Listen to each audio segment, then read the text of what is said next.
Ya, dan terkait juga dengan pemeriksaan Hasto Kristianto hari ini, kita sudah bergabung dengan Prita Zega yang berada di gedung KPK untuk menginformasikan apakah saat ini sudah ada tanda-tanda kedatangan dari Hasto Kristianto, Sekjen PDIP.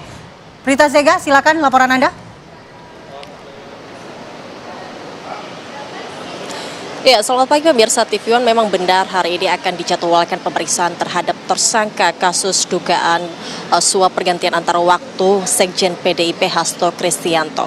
Kalau kemarin malah kami wawancarai di salah satu acara di Gelora Bung Karno 12 Januari 2025, dirinya mengatakan bahwa hari ini berkomitmen akan mengikuti seluruh proses hukum yang dilaksanakan hari ini terhadap dirinya. Dan dari pernyataan dia kemarin juga, dia akan tiba di sini pada pukul 10.00 waktu Indonesia Barat. Kalau ditanya hari ini apakah sudah ada tanda-tanda, kalau di sini kami di sini sebagai awak media sudah menanti ataupun menunggu kedatangan dari Hasto Kristianto, Sekjen PDIP. Namun kalau sesuai yang disampaikan oleh Hasto Kristianto kemarin, dirinya akan tiba di sini pada pukul 10 pagi waktu Indonesia Barat. Dan kalau kita lihat kemarin juga beberapa pernyataan Hasto yang mengatakan bahwa berkomitmen akan mengikuti seluruh proses hukum yang berlaku terhadapnya yang dilaksanakan oleh KPK, termasuk hari ini yang akan juga mengikuti pemeriksaan hari ini. Bahkan ada kata-katanya mengatakan bahwa dirinya sudah mempelajari semua hak-hak dan kewajibannya sebagai tersangka, yang mana beberapa waktu lalu dirinya dinyatakan sebagai tersangka dalam kasus dugaan pergantian antar waktu dalam kasus buronan Harun Masiku yang masuk dalam daftar pencarian orang. Dan juga kalau kita lihat kembali, ini merupakan pemanggilan kedua yang diberikan kepada Hasto Kristianto, di mana pemanggilan pertama seharusnya ini berlangsung pada tanggal 6 Januari 2025. Namun dari Hasto Kristianto sendiri ini tidak hadir dengan alasan sedang mengikuti acara kepartaian, yakni pada beberapa waktu lalu tersebut melaksanakan hari ulang tahun PDIP yang ke-52. Dan hingga hari ini dirinya juga sempat meminta untuk dijadwalkan ulang pada 10 Januari 2025. Namun dari yang disetujui oleh KPK, hari ini pemanggilan ulang hari ini dilaksanakan pada tanggal 13 Januari 2025 yang akan berlangsung hari ini. Dan kalau kita lihat kembali, dirinya disangkakan menjadi tersangka dalam kasus dugaan suap pergantian antar waktu, di mana kalau kita lihat sendiri ini soal kasus Harun Masiku, beberapa waktu lalu juga sudah terjadi penggeledahan yang dilakukan oleh KPK, sehingga ini merupakan proses-proses hukum yang dilaksanakan oleh KPK. Kita akan lihat bagaimana pemeriksaan nanti. Kembali ke Anda. Baik, terima kasih Prita Zega langsung dari gedung KPK Jakarta. Dan kita kembali ke Mas Yudi. Mas Yudi tadi mengungkapkan bahwa dengan kasus ini KPK turut menjadi sorotan karena adanya dugaan atau spekulasi politisasi di tubuh KPK. Dengan beberapa alasan bahwa kenapa timelinenya cukup lama, kemudian bukti-bukti yang disebutkan dalam konferensi pers oleh pimpinan KPK ini belum atau masih mengawang-awang. Dari mana sebenarnya bukti-bukti itu? Apakah bisa diungkapkan ke publik, Mas Yudi? Ya. Bukti-bukti itu kan tidak mungkin diungkapkan ke publik pada saat proses penyidikan ini karena masih bersifat rahasia. Baru kemudian bisa dibuka ketika di pengadilan. Bahkan pun Pak Hasto pun nanti akan mendapatkan satu berkas perkaranya sehingga bisa dipelajari untuk kemudian dijadikan sebagai pembelaan ketika nanti di persidangan. Jadi saya pikir sebenarnya apa yang dilakukan oleh penyidik KPK sudah clear and distinct ya. Tapi pertanyaan-pertanyaan tentu ya harus juga mereka antisipasi ya. Karena memang jangan kasus ini, semua kasus kan pasti ada pertanyaannya. Akan dicari kelemahannya. Baik dari sisi formil terkait dengan prosedur acaranya maupun material. Ya tadi seperti misalnya pembuktian, misalnya bagaimana perintah Pak Hasto untuk kemudian merendam. Ya kan tentu akan diuji ya kan. Seperti apa perintah merendamnya, kemudian apakah dampaknya seperti apa, karena tentu di sini kan yang paling penting kan terkait dengan perintangan penyidikan, maka misalnya ketika merendam handphone, ya handphone menjadi rusak, ya kemudian penyidik terganggu, ya kan untuk melakukan penyidikan, artinya terhalang. Jadi saya pikir itu kan hal yang harus dijawab dan saya pikir sebenarnya sudah bisa diantisipasi. Saya berpikir gini, apakah itu murni pemikirannya seorang Hasto Kristianto merendam handphone, atau ada yang mengajarkan dari KPK, jangan-jangan gitu loh. Hebat juga ya Pak Hasto tahu ya caranya. Ordal gitu ya. Ordal.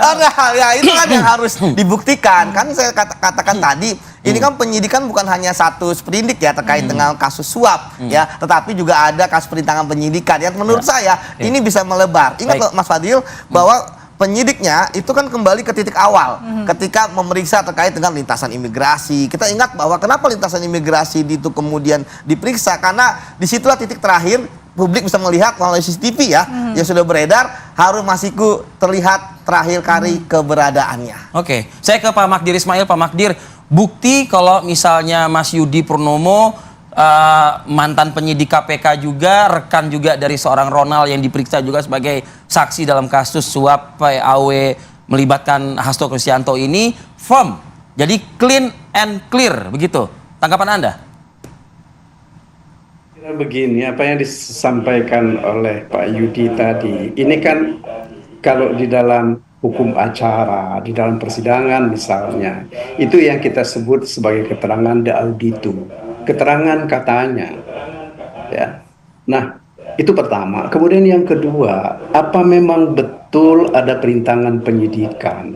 Sebab kalau andai kata misalnya ada perintah dari Mas Hasto untuk merendam handphone, ya, ucapan itu kapan disampaikan? Sesudah ada penyidikan atau sebelum ada penyidikan?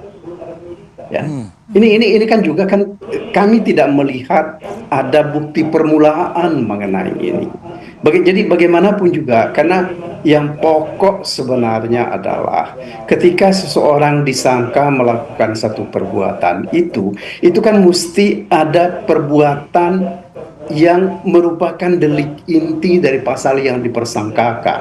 Kalau merintangi penyidikan, itu mesti ada tindakan merintangi penyidikannya. Itu harus dilakukan. Yang sayangnya sekarang ini oleh teman-teman ex penyidik KPK ini yang terus terang saya merasa tidak sepatutnya dilakukan ketika menarik-narik mantan pimpinan KPK.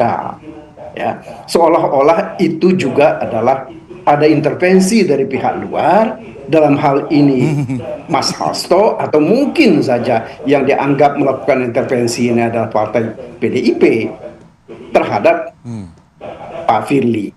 Apa iya gitu loh Pak Firly itu bisa diintervensi? Saya nggak yakin itu, sebab bagaimanapun juga kita jangan lupa keputusan-keputusan yang diambil oleh pimpinan KPK itu adalah keputusan kolektif kolegial. Apa iya 5 orang itu setuju dengan cara-cara seperti itu? Jadi saya kira sekali lagi kalau saya, mari kita lihat dan berbesar hati melihat kasus ini. Jangan kita lebarkan kemana-mana. Kalau saya berharap bahwa pihak KPK dan teman-teman ex penyidik KPK, mari kita coba cermati betul ya apa dibalik kepentingan politik ya. Kepentingan menjadikan Mas Hasto menjadi tersangka dalam waktu yang terlalu pendek. Sesingkat-singkat. Ya, beberapa hari pimpinan KPK ditetapkan sebagai pimpinan, baru kemudian dijadikan tersangka. Artinya kalau ada tuduhan bahwa pimpinan KPK yang lalu itu lalai, ini yang berbahaya menurut hemat saya. Kita mendegradasi apa yang sudah dilakukan oleh pimpinan KPK yang lalu. Sementara pimpinan KPK sekarang, saya kira Yudi dan teman-teman itu tahu betul bahwa mereka sudah mempersoalkan keabsahan mereka sebelum mereka dipilih. Ya. Nah, kenapa tidak ini yang kita persoalkan, gitu? Sehingga asumsi bahwa sekarang ini pimpinan KPK sekarang menjalankan kegiatan-kegiatan di luar hukum, ya, sebagai bentuk dari politik balas budi. Ya, ini yang harus kita hentikan. Sebab sekali lagi yang saya ingin sampaikan bahwa tidak ada kepentingan negara yang sangat mendesak dalam perkara ini. Ya. Juga akibat dari kalau dipertentangkan secara keras terus-menerus antara PDIP dan pemerintah, yang rugi itu masyarakat.